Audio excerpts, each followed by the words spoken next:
Hi, my name is Crow. I'm an artist that does V-roid models, among many other things. I just made my latest V-roid model here that you guys see in front of you, and I'm going to not do exactly a tutorial because I'm still learning a lot of this stuff myself, but sort of a walkthrough on my process when it comes to making plus-size models. Because your options aren't quite limited, but there are maybe some hurdles you have to go over first. So this video is going to be split into basically 4 parts. So the first part is I want to look at what capabilities Vroid Studio has for making plus size models built into it without using any other programs. And then the other 3 parts are going to be the Vroid Studio, Blender, and Unity part of the process for making a much more customized plus size model. So with that said, we're going to get started. I'm going to constantly refer to videos that I will reference or I will link to down below that are going to be the videos I used for learning how to do this process. I could not have learned how to do any of this if it weren't for all of the amazing resources already freely available on YouTube. So please take a look at the playlist I've made and also the videos I've linked down below. So let's get started.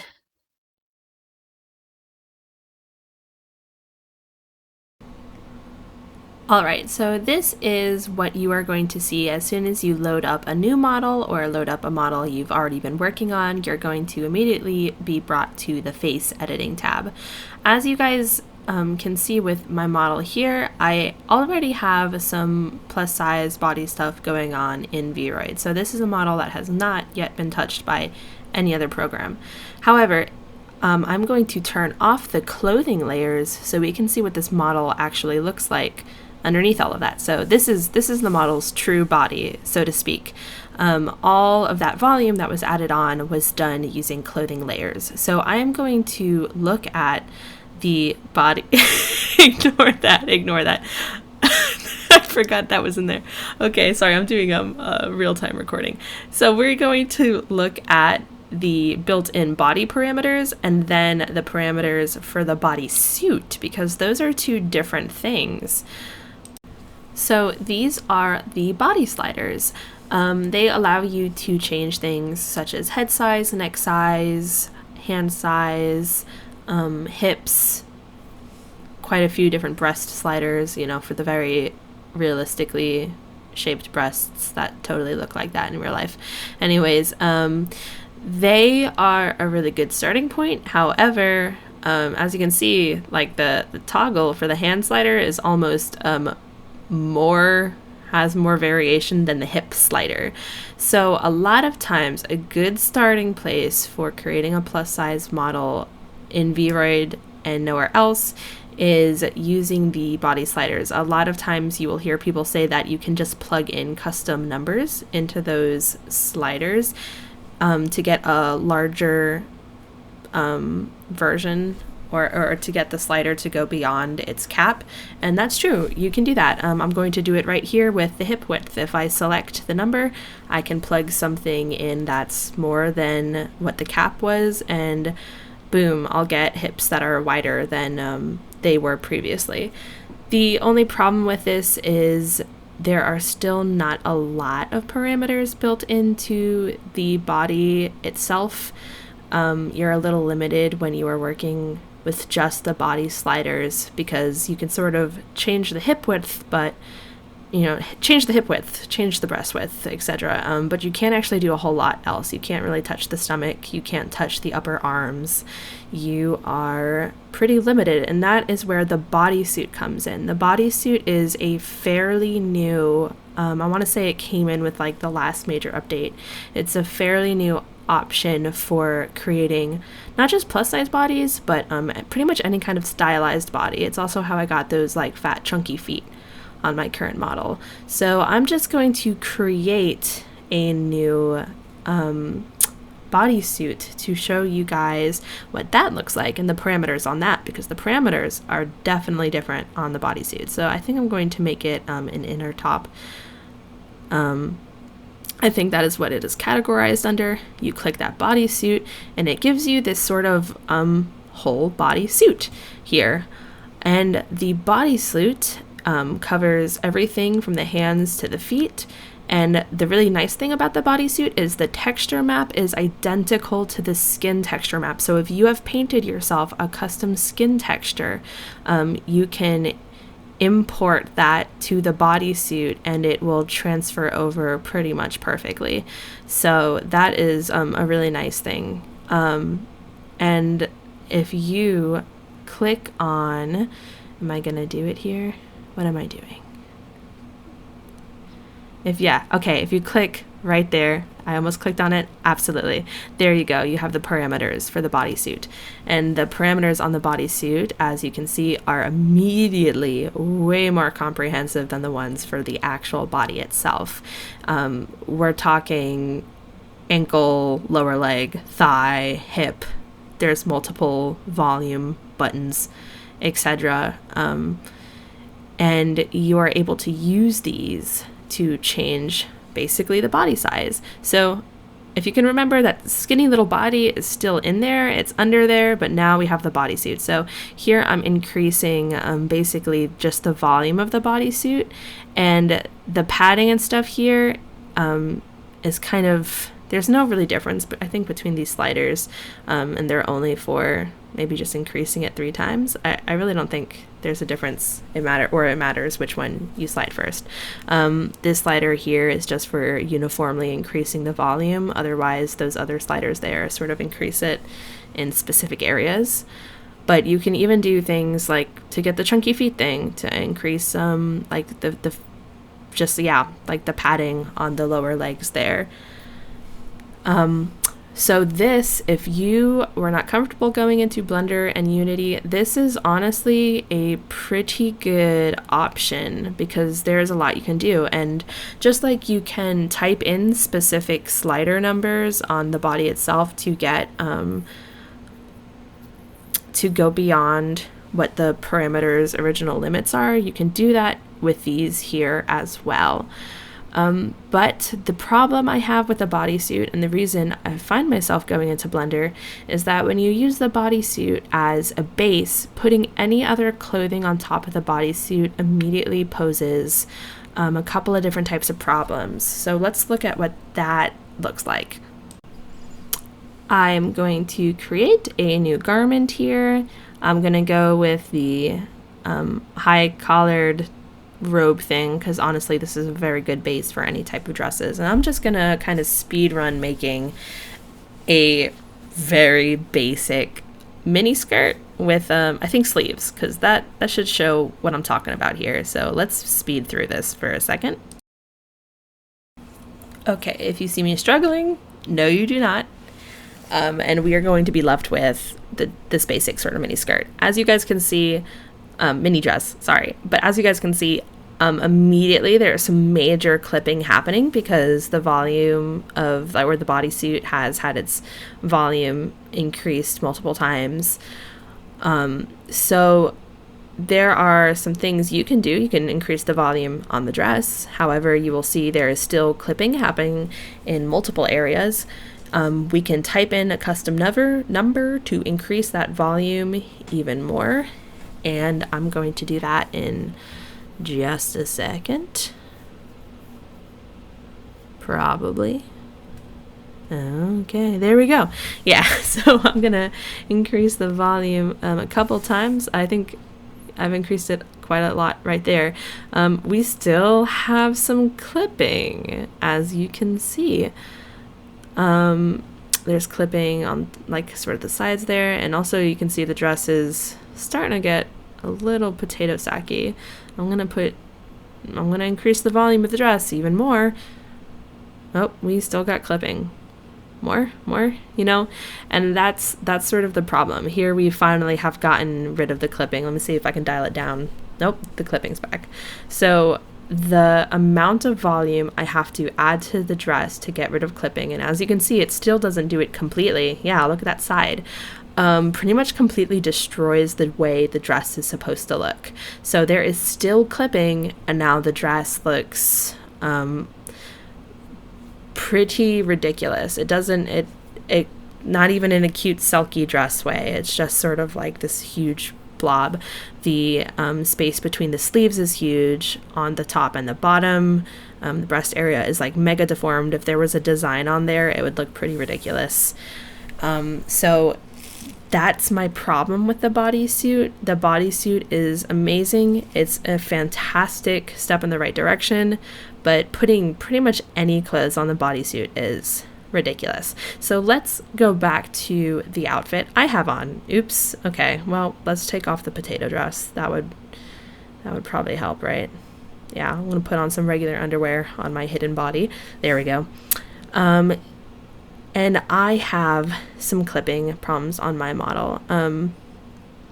I kind of gave myself underwear for the sake of like YouTube censoring. That's what's going on there. But you can see that clipping through the bottom of the chest area. So that clipping is happening. There's some clipping, I think, in the leg area. I'm wearing like a whole slew of belts. Yeah, that part of the sash is clipping together. I'm wearing a whole slew of belts that are completely hidden by the bodysuit. If I were to increase the volume on the belts in order for you to properly see all of them, like the one on the ones wrapping around my sash area, it would deform the rest of the belts really, really badly. I'm going to do that in a second just as a demo. Yeah, so now you can see there we go. Now we can really see well, most of the belt. Some of it's still clipping in the back, but the part of the chest is very deformed. The part around the sash area or around the hips area is kind of just barely there, but now the leg is like really, really loose. So there's kind of no winning with trying to make any sort of clothing layers work over the bodysuit. I'm going to now talk about exporting the model because I feel like I have pretty much covered your options for inside of V-roid Studio, but I want to start talking about how I fix this in Blender. So we are going to export our model. When we are on the export screen, I'm going to cover a step that's pretty small but really, really important for further down the line. So it's going to take just a couple of seconds to get ready for export. Here we go. We want to go under reduce polygons, and where it says delete transparent meshes, that will automatically be selected. You want to deselect that.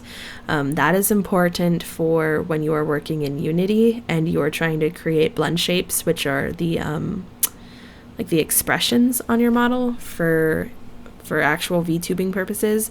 It is a massive bummer to realize you did not deselect that and you've exported your model and if you've edited it in Blender and you're in Unity and you're like, why is this plugin not working? It's because you did not unclick that.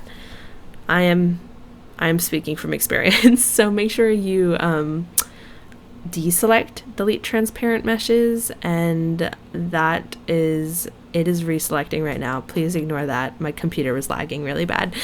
But make sure you deselect delete transparent meshes.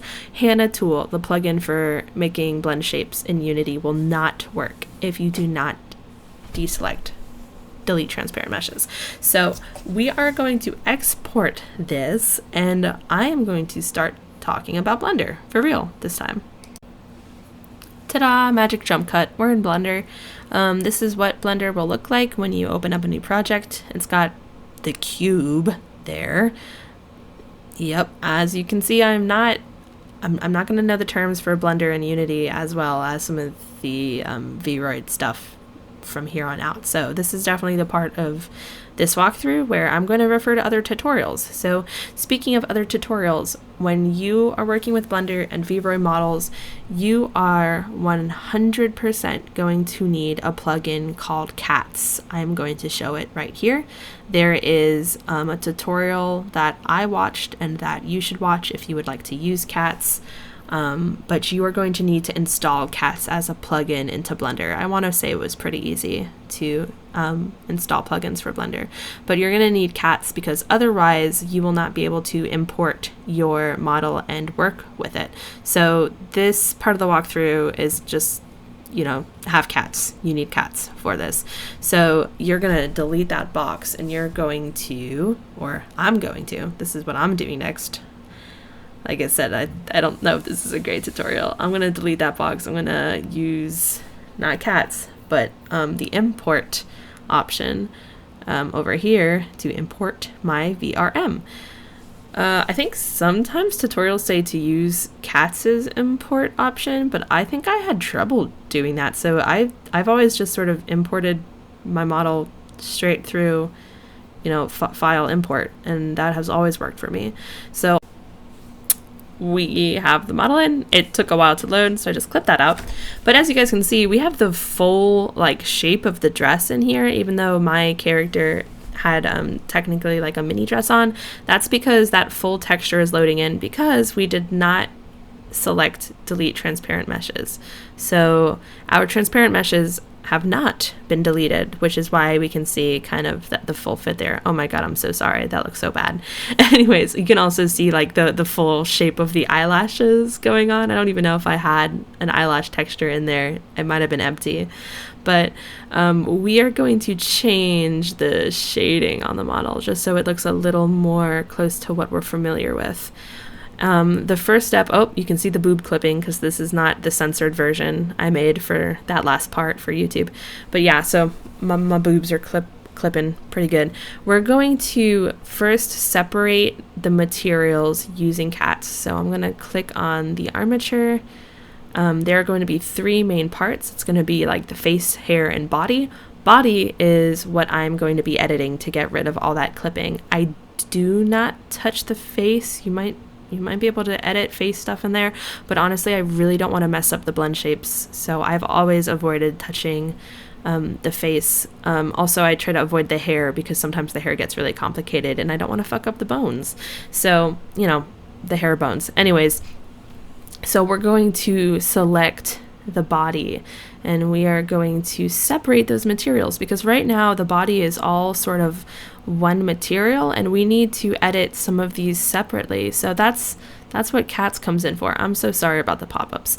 That's what cats comes in for. So using cats, we can separate the materials here.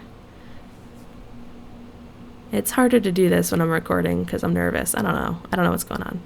Yep, there we go. So now all of our clothing pieces are separated once again. It's not just all one body piece. I've got, you know, my dress layer, my bodysuit is its own layer, the belts are one layer, and using the sculpting tool is basically how I go through every single one of those layers and changes their shape basically, so they're not clipping into each other. Whoopsies, that's probably fine, right?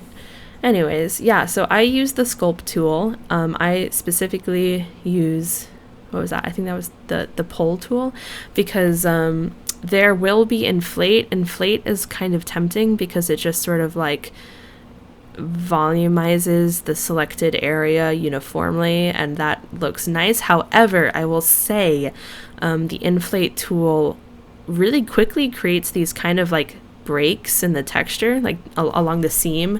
If you use inflate on the arms, for example, they will just create like a really just like a wide rip that goes all the way down the arm, and you can fix that by using the Blender's edit tool to fill in that seam, but it's just way easier to not make the crack in the first place basically.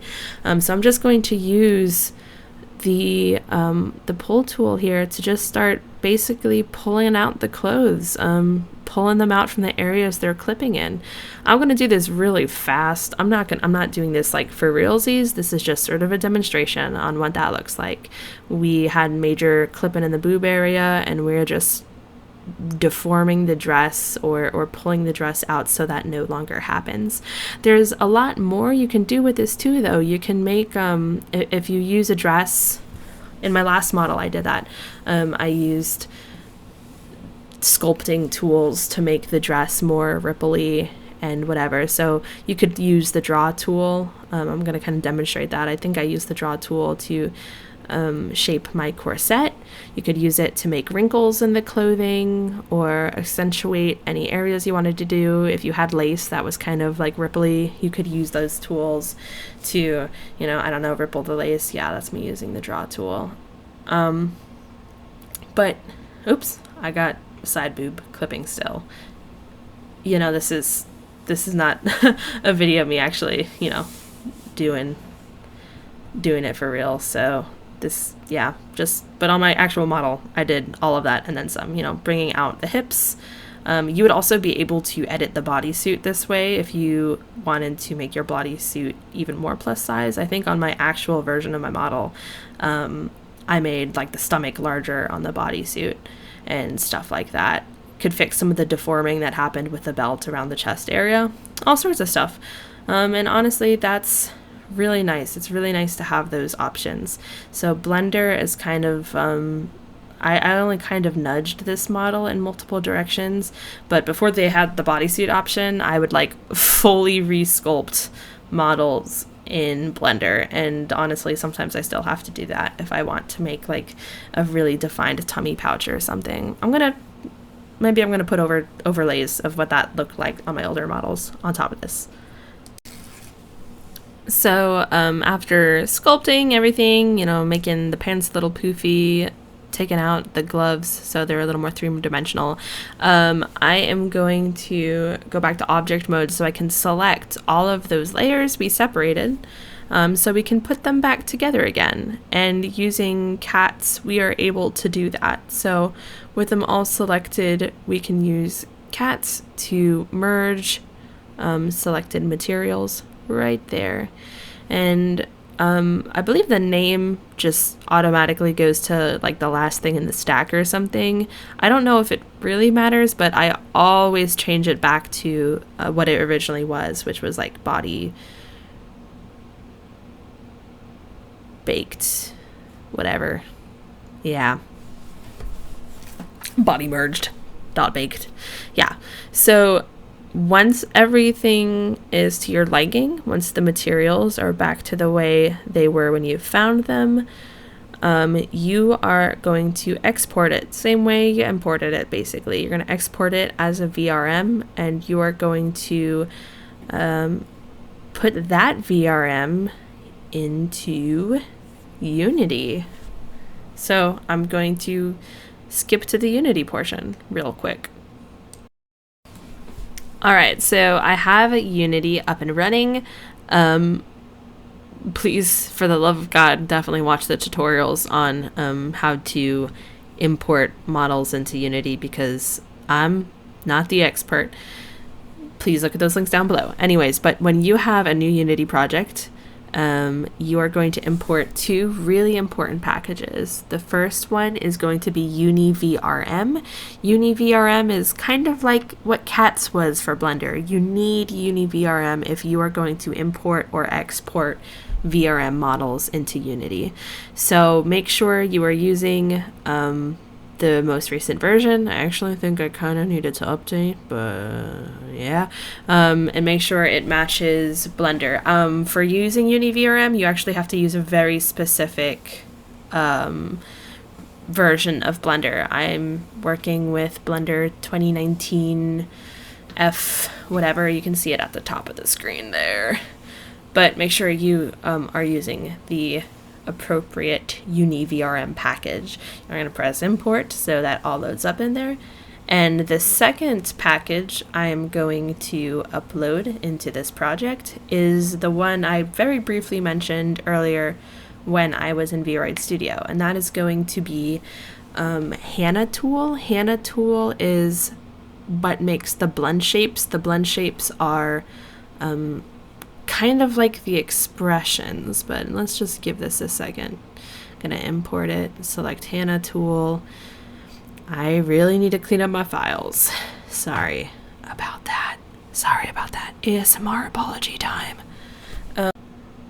Anyway, using UniVRM, I am now going to import the model we just got finished editing in Blender. So gonna load that model in here.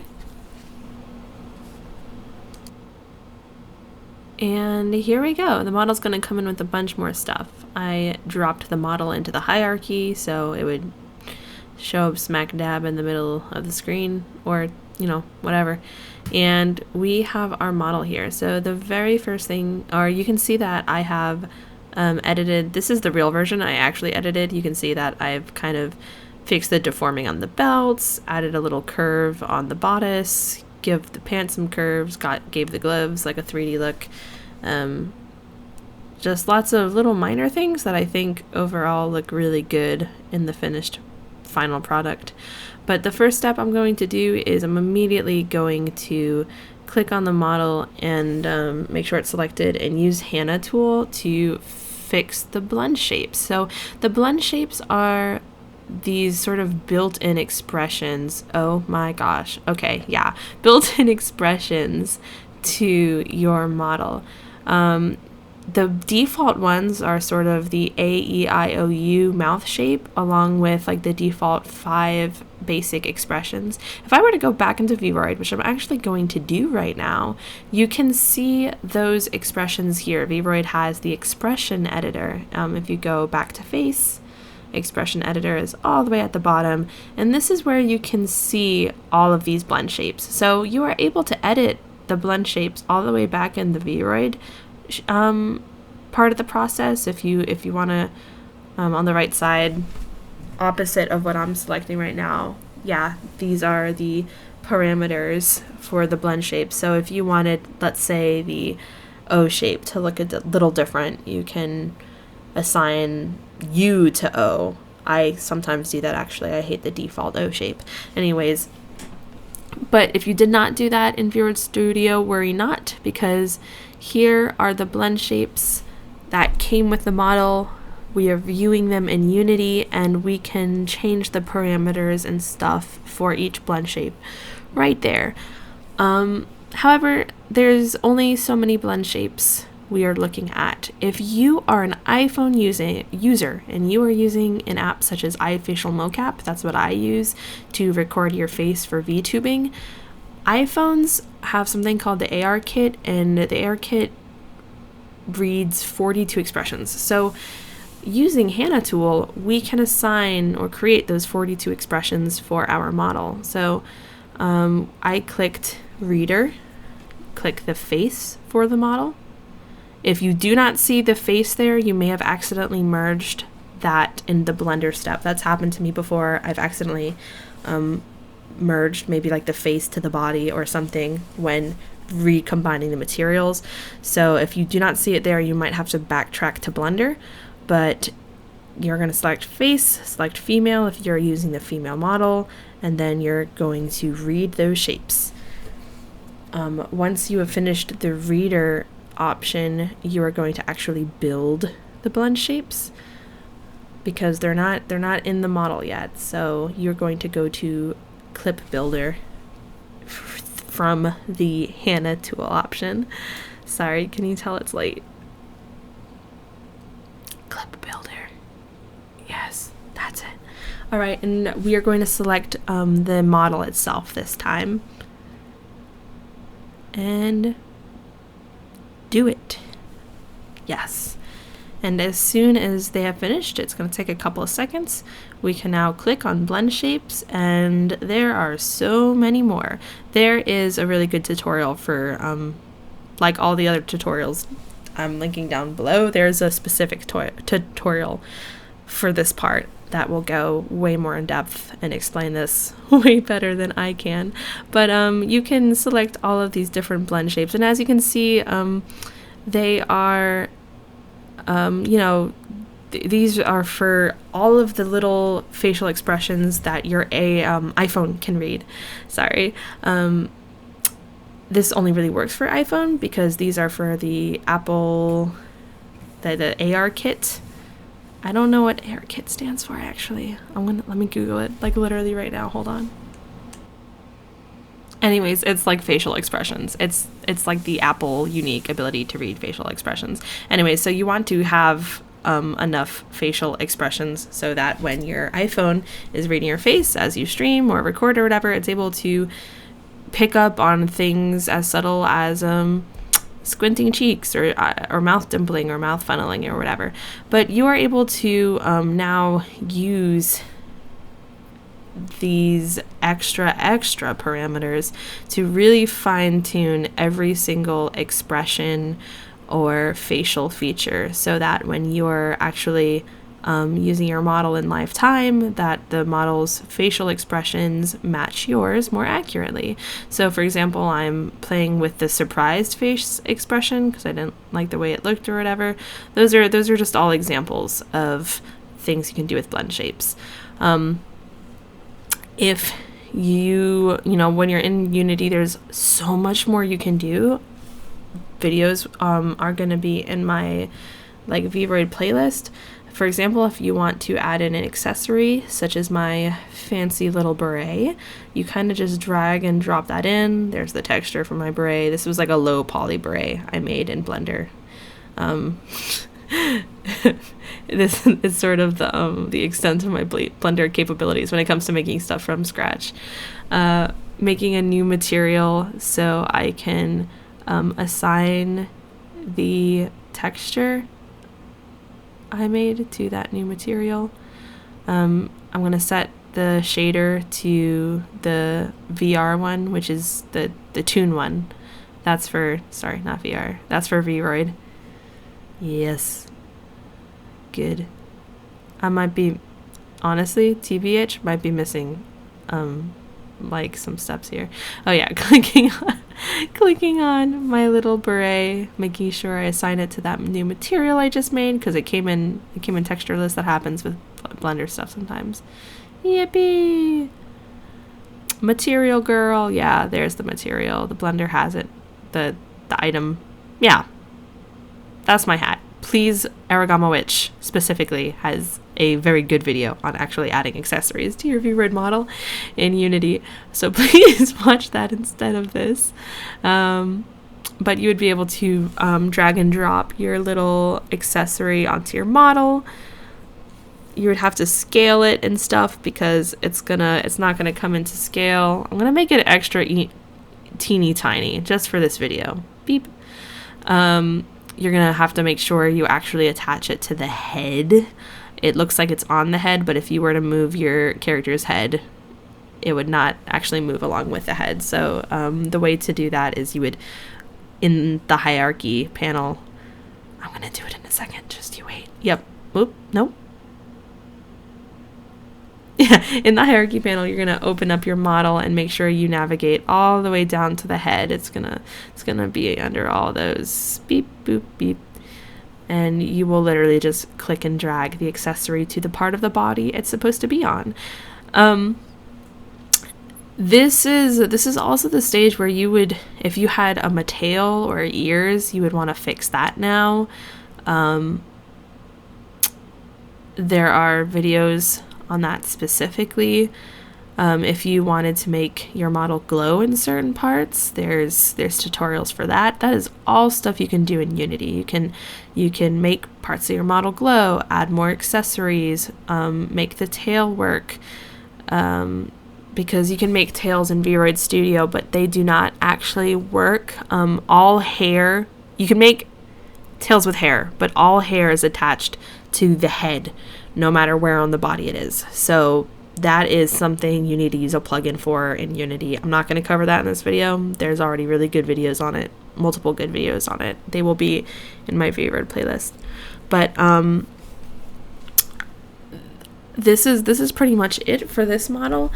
Something I would do that I'm not going to do in this video either is because we have increased the breast size so much, you would want to increase the colliders in the chest area, so that if you are using leap motion or something to move your hands interact with your upper area more accurately.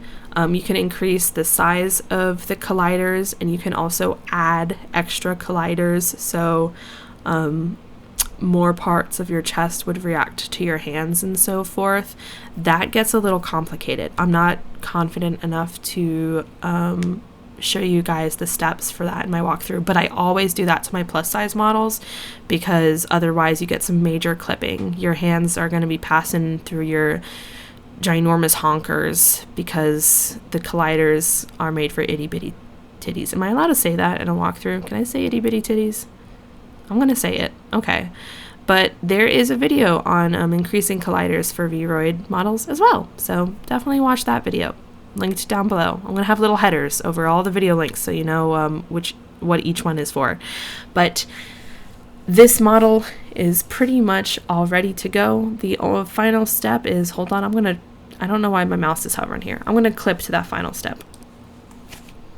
Okay, the final step is to export your model using the UniVRM plugin. Just like this, when you export it, you're just gonna wanna make sure that you put your right language, gotta put a version number in there. Oops, looks like I need to update UniVRM, but that's a problem for another day. Monkey see, monkey don't do? I don't know. Anyways, the final step is to finally put your avatar into your program of choice. I only use VC Face, can't speak on any other programs. I don't know if there are any other programs for V-roid models, but VC Face is the go-to program. So I'm not using any kind of like facial tracking right now, so it's just gonna kind of lip sync what I'm saying, but not even that, because this is a voiceover of a voiceover. But this is what your model is going to look like. You can move it around. As you guys can see, my model has been all edited. I've got my belts fixed, my dress curvy, my boots curvy, etc. It's all been done, and that is reflected here in this program. So this is that final version of the model here and ready to go. And you guys saw it moving. Why did I do a boob shot? Why am I zoomed in? I don't know what any of this is about. Anyways, you guys saw me using my model in the beginning of the video, so obviously it moves too. Somehow this is also a version without the beret. I don't know about that. But yeah, this has been my process. I hope you guys found it of some use to you. Once again, I highly recommend looking at the pre-existing videos and resources on porting models from Blender to Unity and so forth. And also there's just so many resources on things you can do to your model in Unity, things you can add. Oh, I'm going away now. Yeah, I guess I didn't have a whole lot else to say anyways, so here I go off in the distance. Thank you so much for watching. I hope this has been of some use to you. Yeah, thank you. Goodbye.